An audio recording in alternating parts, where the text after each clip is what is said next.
अकोल्यात खदन पोलीस ठाण्याच्या हद्दीत तडीपार आदेश झुगारून धारदार शस्त्र घेऊन फिरणाऱ्या अक्रम बेगला पोलिसांनी अटक केली आहे। प्रहार ऑपरेशन अंतर्गत ही धडक कारवाई करत पोलिसांनी लोखंडी तलवारही जप्त केली आहे।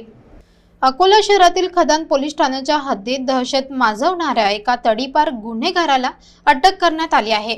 पोलिसांनी त्याच्या ताब्यातून धारदार लोखंडी तलवार जप्त करत अक्रम बेग या तडीपार गुन्हेगारावर गुन्हा दाखल केला आहे। दिनांक 17 जून 2025 रोजी अकोला जिल्ह्याचे पोलीस अधीक्षक अर्चित चांडक यांच्या आदेशानुसार शहरात शांतता टिकवण्यासाठी प्रहार ऑपरेशन राबविण्यात येत आहे। याच पार्श्वभूमीवर खदान पोलीस स्टेशनचे पोलीस निरीक्षक मनोज केदारे यांच्या नेतृत्वात पेट्रोलिंग सुरू असताना गुप्त माहिती मिळाली की अक्रम बेग इमाम बेग वय 32 वर्ष राहणार इस्लाम चौक जिराबावडी खदान अकोला या मुल्लानी चौक परिसरात धारदार तलवार घेऊन खुलेआम फिरत आहे आणि नागरिकांमध्ये दहशत पसरवत आहे।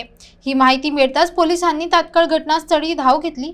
तपासणी दरम्यान अक्रम बेग हा त्याच्या राहत्या घरासमोर सिमेंट रोडवर हातात धारदार तलवार घेऊन सापडला।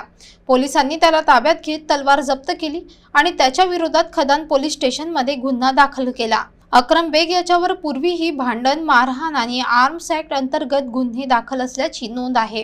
ही कारवाई पोलीस अधीक्षक अर्चित चांडक, अप्पर पोलीस अधीक्षक अभय डोंगरे, उपविभागीय अधिकारी सतेश कुलकर्णी यांच्या मार्गदर्शनाखाली पोलीस निरीक्षक मनोज केदारे यांच्या नेतृत्वात संजय वानखडे, नितीन मगर, रोहित पवार आणि विक्रांत अंभोरे यांनी केली।